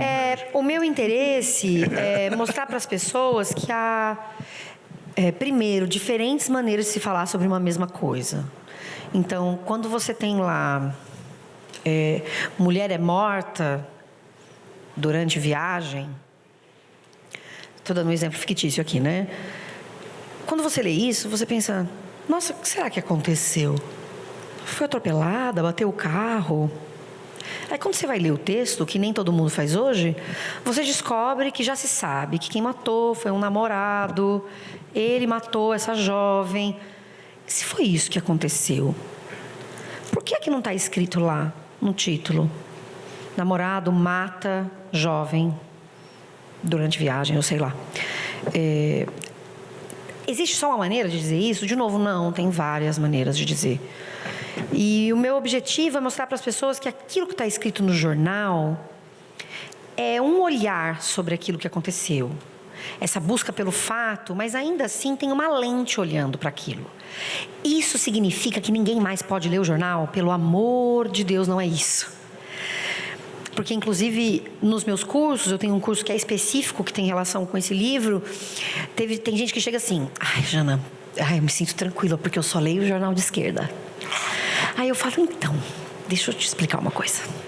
Se você reconheceu que tem um jornal de esquerda, você vai reconhecer que tem jornais de direita, de extrema-direita, tem tudo. Esquerda radical. Mas um jornal de esquerda ainda é uma coisa, jornal, que compartilha, portanto, práticas que são práticas do jornalismo desde sempre e que tardam a se alterar e que há coisas que poderiam mudar, mas que levam muito tempo. Então, não é porque é um suposto jornal de esquerda que ele não vai falar de uma maneira que poderia ser aprimorada sobre violência contra a mulher, sobre racismo, sobre transfobia, sei lá, sobre esses temas que são muito delicados e sobre os quais se tem ainda muita dificuldade de falar nos jornais, né? Então, eu não quero que as pessoas achem que existe só uma maneira de escrever e ler as coisas. Eu não quero que as pessoas sintam que elas têm que descredibilizar os jornais. O meu objetivo é fortalecer a importância do jornal, mas entendendo que o leitor tem um papel nesse caminho, tem uma questão de estrutura mesmo, poder, que é um outro lugar, que a nós difícil de alterar, mas para quem é leitor, de ler com cuidado aquilo, né? Por exemplo, tem sempre assim, empresário acredita que escala 6x1 é excelente, sabe? Eu estou agora num exemplo exagerado, mas aí você fala, olha quem chamaram para falar de escala 6x1, o próprio empresário. Se deixar, ele faz 7x0. Por que você acha que ele vai achar 6x1 ruim? Então, sabe, quem é a fonte? Quem é trazido para comentar? Em que circunstância? Então, só ter um ouvido atento, entender que aquilo ali está sendo posto, é um tema importante, mas que pode ser que a gente precise ter um olhar cuidadoso com aquilo. E, de novo, não significa, de repente, você sair disso para acreditar na mamadeira de piroca. Pelo amor de Deus. Inclusive porque notícia falsa segue uma lógica muito interessante, que é a seguinte. Tem até um estudo de uma professora na Unicamp que olhou para isso, a Ana Cristina Bentes. A estrutura de várias notícias falsas acompanhando o que era uma estrutura jornalística. Então, tá lá o político de extrema-direita batendo no jornalismo, mas na hora que eles vão produzir notícia falsa para compartilhar com as pessoas, eles imitam o que é a estrutura de um jornal corrente para tentar te mostrar que aquilo ali é verdade. Então, veja o quanto o jornalismo é importante e o quanto é importante a gente saber como o jornalismo funciona de alguma maneira. Quem aqui, por exemplo, lê jornal todo dia? Não precisa ter vergonha. Se não lê o jornal nunca, não tem problema. Ah, tem sim. Tem sim. Se você não lê o jornal todo dia, tá errado. Antes, a gente lia muito jornal impresso, que tinha uma fixidez mínima. Tinha um conjunto de pautas escolhidas que vinham naquele jornal. Hoje em dia, a gente lê em tudo quanto é lugar. Mandam no WhatsApp pra gente, aí você entra no Instagram, tem um monte de coisa rolando. Aí eu brinco sempre com isso. É uma foto de gatinho, é um atentado terrorista não sei aonde, é tudo um negócio misturado. Então, você faz assim, você chora, aí você ri de novo. Aí parece que tudo fica meio nebuloso, a gente não lê nada e leu tudo, sabe?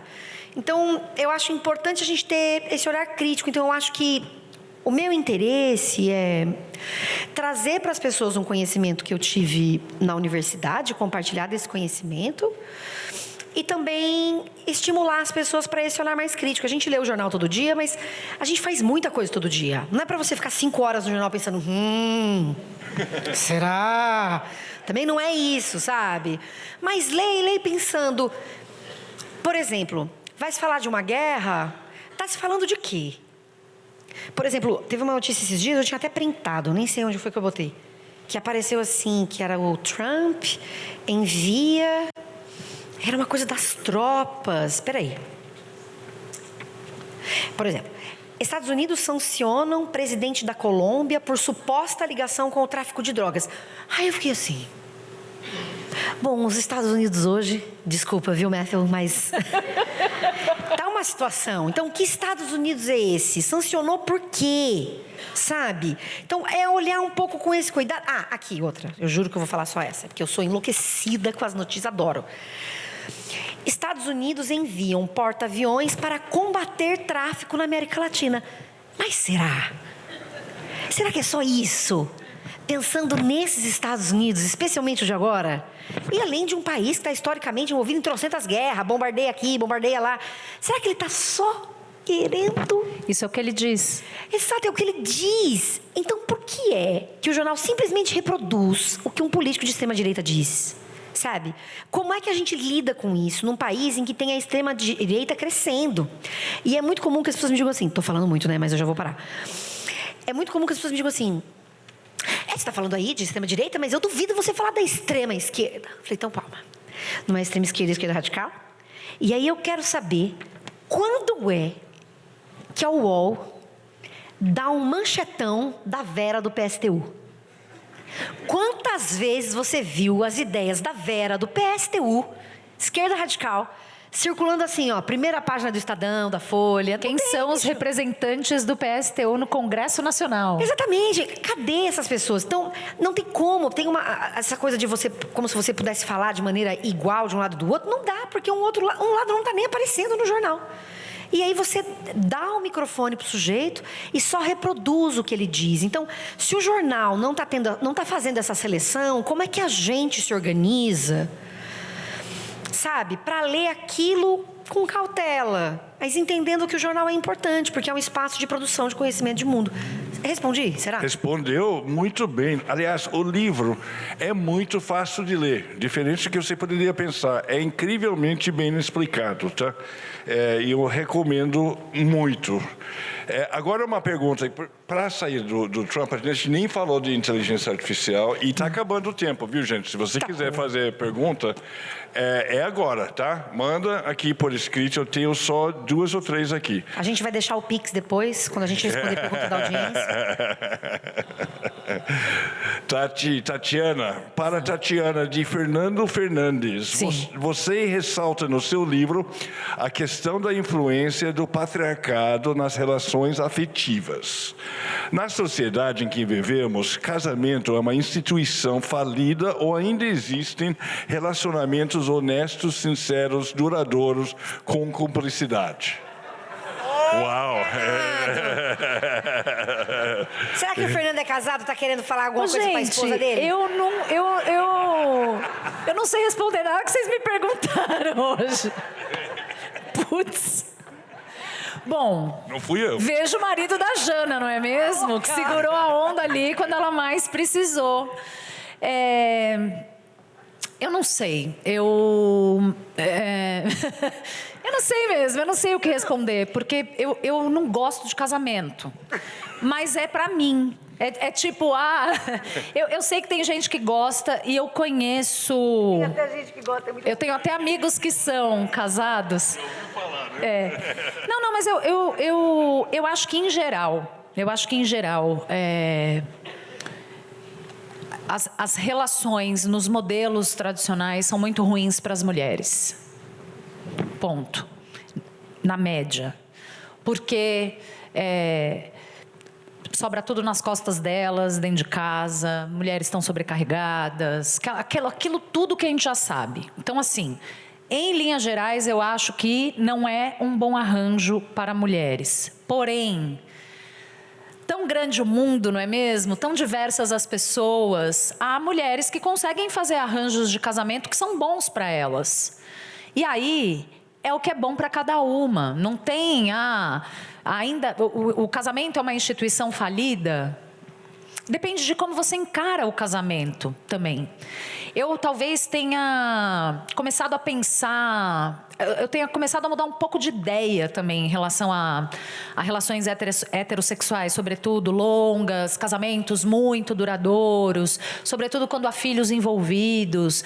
Porque eu sou sempre a primeira que, quando vai ouvir queixa de amiga, já fala, separa.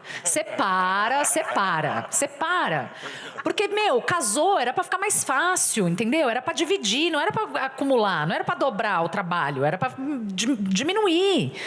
Então, separa. Mas eu talvez hoje seja capaz de entender que há mulheres que olham para a família, sobretudo, não só para um relacionamento, mas para a família como um projeto. Casais que têm filhos, temos aqui um projeto, vamos criar esses seres humanos da melhor maneira. O casamento é uma merda, ninguém transa mais, um não aguenta mais olhar para a cara do outro. Como é que lida com isso? Em nome de manter um projeto. Então, assim, acho que cada arranjo é um arranjo. Eu, de novo, tendo a achar que, na média, não é bom para mulheres. Mas, não envolvendo violência, se o arranjo está bom para elas, eu acho que é o que importa. Acho total que é isso. Esses dias saiu uma estatística em algum jornal falando sobre justamente o quanto o casamento ele pesa para as mulheres. Então, eu acho que ninguém me perguntou, né, Fernando? Mas eu estou respondendo porque eu me meti. Em briga de marido e mulher, a gente mete sim a colher. Então, como o Fernando também me perguntou, tem esse elemento, eu acho que é da estatística mesmo. As mulheres, elas são violentadas dentro de casa e não fora. O perigo para uma mulher está dentro de casa. Ai, Jana, vocês estão pesando o clima. Estamos mesmo. Porque a gente não pode esquecer dessa estatística. A rua é um perigo para a mulher também, mas dentro de casa é muito. Se uma mulher se separa, quem é mãe solo ou conhece mulheres que vivem sozinhas, elas sabem. O homem não paga pensão, reclama, culpa a mulher, ainda fala, é por sua causa que eu não vejo meu filho. Então, e aí eu não estou falando de uma pessoa específica, não estou falando de você, Fernando. Mas é muito importante a gente ter esse entendimento, inclusive pensar e repensar essas estruturas que, historicamente, são estruturas que prejudicam muito as mulheres. Porque elas não têm tempo para nada, porque elas não podem seguir com seus sonhos, porque são elas que administram 1 milhão de coisas, porque elas são violentadas dentro de casa, elas são agredidas, elas são estupradas. Isso é uma realidade, é estatística. Então, mas essa estatística não impede que haja cá e ali casais que vivem bem. E isso não significa demonizar os casais que vivem bem. Sei lá, eu sou a única casada entre boa parte das minhas amigas. Eu tô de boaça, tô bem, tá tudo legal, tá tudo legal. Minhas amigas não estão casadas, tá tudo bem, tá ótimo. Mas estruturalmente, assim, quando a gente pensa estatisticamente, é muito suado mesmo para as mulheres. Só corroborando o que a Tati estava falando. E assim, quando a gente fala de uma estrutura patriarcal, isso significa que as nossas meninas, elas são educadas para buscar um marido. Eu não me conformo com isso, gente, na boa. Tem tanta coisa para fazer no mundo, sabe? Tem tanta coisa que uma menina pode realizar. É um horror, é uma crueldade educar uma menina para encontrar um marido, porque esse é o destino da sua vida. Você tem que encontrar alguém, casar, fazer uma família. E tá bom, pode ser que ela queira, mas é isso que a gente tem que estimular as meninas a fazerem? A gente não tem que estimular elas a quererem chegar na Lua? A gente não tem que estimular elas a viajarem o mundo inteiro? A gente não tem que estimular elas a serem a próxima ministra do STF? Né? Quer dizer, não sei. Acho que vai demorar um pouco ainda. Mas a gente, né? Por que a gente faz isso com os meninos e não faz isso com as meninas? Então, quando a gente fala num mundo patriarcal, a gente já está partindo de lugares desiguais. Então, partindo de lugares desiguais, não tem como ser bom para uma mulher. Jana, tem uma pergunta aqui. Você não acha que a deficiência de nossa turma de ler também passa pela deficiência de haver mais cuidado com a matéria de análise do discurso nos cursos para quem escreve, como jornalismo, letras, etc.? A questão da leitura, a pessoa diz ou está escrita? É a deficiência de nossa leitura, na nossa turma de isso. Sim. Eu acho que é isso. Do Paulo. Paulo, tudo bem? Eu acho que começa antes, né? Nós somos um país muito pouco leitor. Pouco é o estímulo para a leitura, poucas são as bibliotecas públicas. As pessoas vivem em profunda desigualdade social, o que faz com que elas tenham pouquíssimo tempo para dedicar à leitura, a esse lazer. Uma pessoa que passa 3 horas no ônibus para ir trabalhar, 3 horas de ônibus para voltar, e tem que chegar em casa pensando numa mulher, por exemplo, cozinhar, lavar. O tempo dessa pessoa para ler é um tempo no ônibus, enquanto está pensando em 1 milhão de coisas. Significa que a pessoa não vai ler aí? Não é, mas veja, é muito diferente isso de uma realidade em que a pessoa pode separar um tempinho, sentar num lugar gostoso, tomar um café e ler. Então, nós somos uma sociedade, infelizmente, pouco leitora. E muito desigual. Compra-se poucos livros também, porque não se tem dinheiro para comprar livro. O livro é um produto que não chega para muita gente. Então, começa aí, eu acho. Aí, quando a gente pensa sobre essa... Eu não sei bem, Paulo, o que você está chamando de deficiência aí de leitura. Então, eu não sei se eu vou conseguir te responder direito, tá? Se eu vou atender ao que você está aí na cabeça. Mas, depois disso, na escola... ainda hoje, a gente tem um olhar sobre língua que é extremamente normativo. Então, a gente está sempre dizendo o que é certo e errado para essa criança, que está em completa dissonância com aquilo que ela vê fora da escola, e aí ela se sente apartada, porque o que ela tem fora é entendido como errado e o que ela tem dentro ela tem que aprender, extremamente desestimulante, não se trabalha com a bagagem dessa criança. Você tem escolas também sucateadas, olha só que loucura, né? Parece que eu só falo de coisas horrorosas. Que terrível. É o sucateamento do mundo. Quem mandou querer lidar com notícia? É isso. Mas então, você vê... Aí você tem uma coisa que são professores sozinhos tentando fazer projetos diferentes. Eu não sei se tem professores aqui. Tem, né? Então, vocês sabem bem do que eu estou falando. Aí você tem a maneira como os governos lidam com isso. Vou dar um exemplo. O Tarcísio querendo transformar o conhecimento numas apostilas. Triste demais, uns negócios mal feitos, ruim. Quem é que quer estudar com aquilo, gente?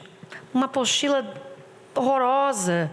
Eu me lembro de estudar em escola pública e adorar o momento de chegar ao livro, que era o livro do aluno do ano anterior, que aí eu ia poder fazer a minha própria capa, aquela coisa de plástico que você escolhia, vai ser da sacola do supermercado, ó, a mãe vai comprar alguma coisa na papelaria. Então tem um monte de coisa aí no caminho. Então como é que esse livro chega, como é que essa leitura chega, como é que esse entendimento de língua nos chega?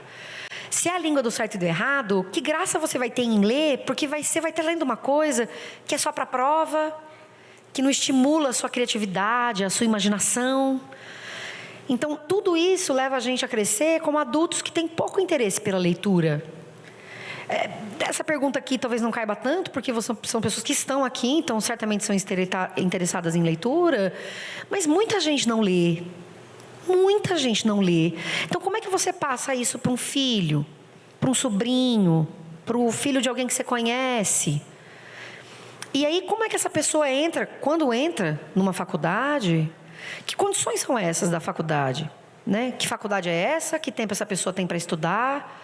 E o que ela quer com aquilo? De novo, a gente entra nesse sistema que é para nota. Você vai fazer para ganhar nota. E aí... qual é o estímulo de fazer aquilo? Por que é que você está aprendendo? E aí, agora, puxando um gancho do que você falou da questão da inteligência artificial, num mundo em que você tem pressa para tudo. Você tem pressa, tem que trabalhar mais e mais e mais para ver se ganha um dinheirinho, sabe assim? E aí você tem que dar um jeito, e aí você está estudando na faculdade. Muita gente, eu dei muita aula em faculdade particular, cursos noturnos, em que a pessoa trabalhava o dia inteiro. E ela tinha o tempo dela para estudo, era estar na aula. Essa pessoa não lê. Essa pessoa não lê e se forma. É um problema dela individualmente? Não. É uma questão das desigualdades do nosso país. Claro, a pessoa topou fazer faculdade, ela tem que fazer um esforço aqui, outro ali. Mas se ela trabalha para pagar aquela faculdade, se ela não pode parar, como é que ela vai ler? E hoje, com a inteligência artificial, a realidade dos professores em sala de aula só piora. Porque o aluno pensa assim, mas tem inteligência artificial, ela resolve para mim. Aí, resolve para mim é o quê? Eu digo lá o resumo do livro que eu quero, e aí a própria inteligência artificial faz o resumo, eu nem checo, não faço nada. A inteligência artificial, ela alucina, fala um monte de coisa errada. A gente estava no carro, né, falando um pouco sobre isso. E aí é uma loucura. Porque... a sensação que eu tenho é que aí a gente vai ler menos e menos, porque parece que a leitura é uma obrigação, sabe? Você está lendo tudo obrigado. Então, a sensação que eu tenho é que a gente tem que começar lá atrás. É um interesse, essa coisa de uma imaginação, de você construir outros mundos. De novo, nós somos seres de linguagem. O que é que isso significa? significa que essa criança pode inventar uma história doidona. E não tem nenhum problema. Ela pode, ela deve. Significa que um adulto pode criar uma história doidona. E isso vai virar um livro. E isso vai virar uma história que vai contar para uma criança. Isso... Então, sabe, um estímulo de uma criatividade, um interesse mais genuíno, que não seja abarcado por essa coisa do eu preciso ter uma nota em cima disso.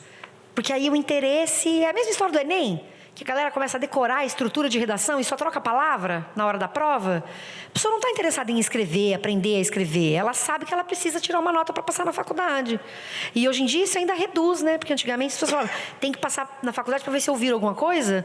Hoje em dia nem isso mais. As pessoas estão entendendo que elas não vão ter nenhum retorno com a faculdade. Porque só pensam também no retorno financeiro. Porque num país tão desigual... Está fazendo sentido o que eu estou falando? Porque eu fui falando... Então eu fico pensando, Paulo... Para você onde quer que você esteja. Onde é que você esteja. Que então essa questão tem a ver com isso. E é claro que eu vou puxar a sardinha para a linguística. Que se você tem um curso de análise de discurso dentro do jornalismo, acho crucial. Na escola, você fazer colagens com as crianças, com os jovens. O que você leu aí? O que você interpretou? Sabe? Eu viajei, falei muito. É isso. Ótimo, obrigado. Tati, tem duas perguntas que eu vou juntar numa só aqui para você, tá bom? Ah, meu Deus. Qual é o papel dos homens como aliados no caminho para um mundo menos machista? Nossos nem todo homem. Se possível, um exemplo prático.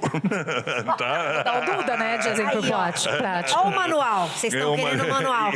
Os homens têm que ir lá estudar, gente. Vocês, pelo amor de Deus. Escuta, vocês têm que ler, tá? Vocês têm que ler. E aí que eu acho que é uma crítica à minha pessoa e hoje são perguntas difíceis para você. Ei, meu Deus. Com admiração, Karina, tá? E juntando com isso, pedem para você falar sobre o significado do termo masculinista. Sei lá, gente. Realmente, vocês capricharam hoje. Tá? Estão todos de parabéns. Masculinistas são homens que defendem o direito de serem machistas, basicamente. E de oprimirem as mulheres e de ditarem como é que as mulheres têm que se comportar para serem mulheres de verdade. Essas bobagens que... Eu sou muito pouco impactada por isso no Instagram, porque... Enfim, o algoritmo não me alcança, porque, enfim, quanto menos você vê, menos você vê, né? Mas esse negócio da tatuagem, essas coisas. Homens coaches que dizem como uma mulher tem que ser para conquistar os homens. Energia feminina, energia masculina. Essas bobagens. Isso os masculinistas estão aos montes aí, na Deep Web, inclusive. Se bobear, falando com... se bobear, não, com certeza. Falando com muitos meninos adolescentes. Aí a gente vê uma série como Adolescência e fica todo mundo de cabelo em pé, não sabe de onde veio. Vem tudo do mesmo lugar. Qual que era a outra mesmo? O papel dos homens. Homens, dos nossos nem todo homem. Apoiar as mulheres. Bom, primeiro precisa entender o que a gente está falando. E se há alguma questão, vão ler mesmo. Vão ler Bell Hooks, vão ler teoria feminista para entender de onde vem. Ouçam as mulheres, as suas queixas, a maneira como elas veem o mundo. Mulheres e homens, porque o mundo é assim, enxergam o mundo de maneiras muito diferentes. Muito opostas, eu diria, em alguns aspectos. São existências absolutamente diferentes no mesmo mundo, porque o mundo é organizado dessa maneira. Protejam as mulheres. Sabe que essa semana eu estava num evento em São Paulo, falando sobre maturidade com a Carol Tchukian e a Maria Cândida. E veio uma pergunta parecida com essa da plateia. Eu acho muito curioso. Primeiro, eu acho ótimo que essa pergunta venha, porque me parece que diz de uma preocupação, né, de como é que eu posso ser melhor. Mas eu gosto que sempre vem. E o que eu disse protejam as mulheres. Quando você ouve um colega seu sendo machista, sendo racista, sendo homofóbico, e você percebe, você faz o quê? Você constrange esse amigo? Você dá um cutuco nele e fala, putz, cara, isso aí não foi legal, não. Acho que essa fala pode ser entendida de uma maneira meio assim, assado e tal. Homens, quando interpelam outros homens, tem um efeito muito mais efetivo, se é que eu não estou me redundando, do que se uma mulher aponta exatamente a mesma coisa. Porque a mulher vai ser mimizenta, a mulher vai ser reclamilda, a mulher vai ser feminista, que feminista é xingamento, eu amo. Ai, sou feminista. E quando vem de um homem, o constrangimento talvez seja maior, mas porque homens costumam ouvir outros homens. Então, vou fazer a mesma brincadeirinha. Sigam o ET Bilu e busquem conhecimento. E ouçam as mulheres, protejam as mulheres, encampem os sonhos das mulheres que vocês gostam, das suas companheiras, das mulheres que vocês amam, das suas irmãs, das suas mães, das suas filhas, das suas sobrinhas. Encorajem essas mulheres e protejam as mulheres.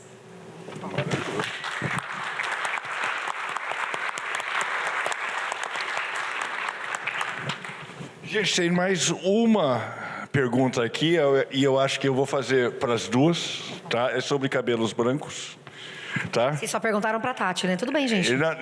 Gente, dá um trabalho. Não é verdade, não é verdade. Tenho cabelos brancos e longos, sou empreendedora, casada com um homem mais jovem. Para mulheres, de fato, é uma liberdade. Isso, claro, incomoda as pessoas em volta. Liberdade para ser quem somos, livres, independentes, casados ou não. O que podemos fazer para valorizar cada vez mais? Edna Brunetti. Jana, você começa? E aí você encerra. Tá bom? Aí, acabou. Vai, gente. O que a gente pode fazer? Menina, eu acho que é revivendo mesmo. Assim, eu lembro que a primeira vez que eu fui deixando meu cabelo branco, eu trabalhava numa empresa que o meu chefe veio, eu estava sentada, ele veio de pé, ele chegou perto de mim, ele botou o dedinho dele indicador na minha cabeça e falou, menina, você não acha que você está precisando pintar esse cabelo, não? Claro que ele também me chamou de menina, por quê? Por que não, né? Uma mulher adulta chama de menina. E ali eu me sentia eu não me sentia à vontade para fazer isso, porque também tem isso, tá? Circunstâncias de coisas que você pode fazer, né? Naquele momento eu não me sentia segura, porque eu achava que eu podia ser demitida por uma questão de aparência, porque eu trabalhava muito com relações institucionais e internacionais. Então, se eu deixasse o cabelo crescer ali branco, que talvez eles não me quisessem mais ali. Mas, por exemplo, agora que eu trabalho com internet, e que aí vem alguém e me chama de bruxa do 71, ou vem alguém e diz que eu devia pintar o cabelo porque eu ia ficar mais jovem, eu não estou interessada em ficar mais jovem, porque eu já não sou mais jovem. Eu não tenho mais 20 anos, eu tenho 45, e eu espero chegar aos 80, se tudo der certo. Estou bem assim, prefiro viver as minhas fases desse jeito. Todo mundo é obrigado a viver do mesmo jeito? Não. Mas a pressão sobre as mulheres com relação à estética, faz com que as mulheres, inclusive, se endividem. Tem aquela coisa da clínica do Botox, que você paga por mês. Você fica o ano inteiro pagando um Botox. Então, a mulher está sempre nessa lógica do eu preciso fazer. Não tem paz, não tem descanso. Então, eu acho que a gente se fortalece falando isso, falando entre nós, não julgando uma mulher que decide não fazer as mesmas coisas que a gente faz, e se apoiando entre si, assim. O mundo é doidão e vai querer que a gente continue novinha, mas eu já estou entendendo que eu não sou mesmo. Então, eu estou ótima, assim, acho que eu sigo vivendo, sabe? Com as minhas escolhas e sempre com um olhar crítico mesmo para o entorno. Por que querem tanto? Por que toda hora tem alguém me falando, hoje estive na minha maravilhosa dermatologista, e passa um negócio, a mulher está assim com a cara toda para fora. Como isso me impacta? Porque agora com a internet ficou ainda pior. Antes eram nas revistas, tem textos de análise de discurso excelentes sobre as revistas femininas, né, chamadas revistas femininas tradicionais, e hoje a gente vê isso no Instagram o tempo inteiro. Se você é uma mulher negra, você tem que estar com aquele cabelo que o cacho, meu amor. Esse cacho, ele foi mexido e remexido, só pode ser daquele jeito. Se você é uma mulher asiática, também vai ter o jeito de ser. Se você, sabe? E se você é uma mulher de 45 anos, pronto, não pode. Você se vira, minha filha. Máquina do tempo, botox, se transforma a cara. E aí a gente vai sendo exposta a tudo isso e a gente vai achando tudo errado na gente. Então, isso é uma loucura. Então a gente tem que estar... A gente está firme. Firme. E numa coisa que me parece tão besta, mas que movimenta um mercado imenso. O que se ganha de dinheiro com estética para a mulher? O Brasil é um dos países que mais faz plástica em mulheres. Então, o nosso descontentamento alegra o mercado. Desde o creminho, que tem de todas as faixas de preço, até as grandes intervenções, né? Então, acho que isso pode nos fortalecer. Será que eu respondi a Edna? Devo ter respondido. Respondeu. Vai, amiga, responde melhor. Eu não sou capaz, eu acho, mas vamos lá. Você sabe que depois do texto das perucas, eu quase pintei o cabelo, de novo. Eu encontrei um cara que corta meu cabelo do jeito que eu gosto. E ele falou, bom, o que a gente pode fazer no seu cabelo? Aí começou a me dar algumas opções e tal. Ele falou, mas eu vou estudar melhor. Porque eu não acredito que você vai pintar o cabelo, Tati. Sério, eu não acredito que você vai pintar o cabelo. Não, Tati, sério que você vai pintar o cabelo? Cara, estuda aí um jeito, me diz alguma coisa. Não sei, tô a fim de pintar o cabelo e tal. Tá bom, eu vou estudar e te falo. Nunca voltou, né? Nunca voltou com nenhuma solução. E mais um pouco ele ia dizer, eu não vou pintar o seu cabelo. E aí no meio do caminho eu acho que eu desisti, assim. Eu fui, não sei o que aconteceu, mas eu fui gostando, fui regostando da minha cara, de mim, do meu cabelo e tal. E fui deixando. E eu acho que eu concordo com a Jana, a gente tem que ir vivendo, porque o mundo está o tempo todo dizendo pra gente que a gente está errada. E sabe que a gente estava tomando um café lá fora e eu reparei muito na quantidade de mulheres grisalhas que tem aqui hoje. Eu fiquei muito, sei lá, me senti em casa, assim. É bom se reconhecer em outros cabelos tão parecidos com o nosso. Mas eu acho que é isso, enquanto o mundo disser... Eu sou um pouco tinhosa. Não sei, quem me ouve há muito tempo se já tinha percebido algo assim. Mas se você está me dizendo que é isso que eu tenho que fazer, não é isso que eu vou fazer. Não é. Quem falou que eu tenho que pintar o cabelo? Um calvo do Instagram? Agora arrasou. Não, que são os chefes de muitas pessoas. Eu fico pensando nisso. Eu sempre penso em duas situações a relação com o cabelo branco. Pessoas que trabalham em ambientes corporativos, em ambientes muito, muito, muito machistas, que vão ter dificuldade, que podem ter muito essa dificuldade. Aí não é uma questão só de liberdade, é justamente esse espaço que oprime e você não quer perder o seu emprego, porque no final das contas a gente não vive de água e cabelo branco, a gente vive de outras coisas também. E o espaço das mulheres hétero. Eu não sei se em relacionamentos sáficos é do mesmo jeito, porque eu sou uma mulher hétero, então eu não saberia dizer, mas...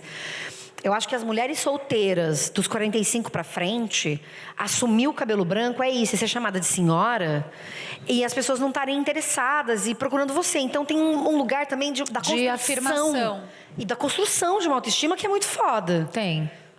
Eu acho que pra mim foi um pouco isso, assim, esse é o meu cabelo, eu sei o que isso significa, sendo eu uma mulher que assim como a Jana, que tá com a cara todos os dias na tela do Instagram, eu tô com a cara todos os dias no YouTube da CBN, eu sei o que isso significa. Tem, na mesma medida em que tem uns desocupados que me mandam pintar o cabelo, para cada um desses, tem 5 mulheres que me escrevem e dizem, eu vou deixar meu cabelo assim, porque é isso mesmo, porque lá, lá, lá.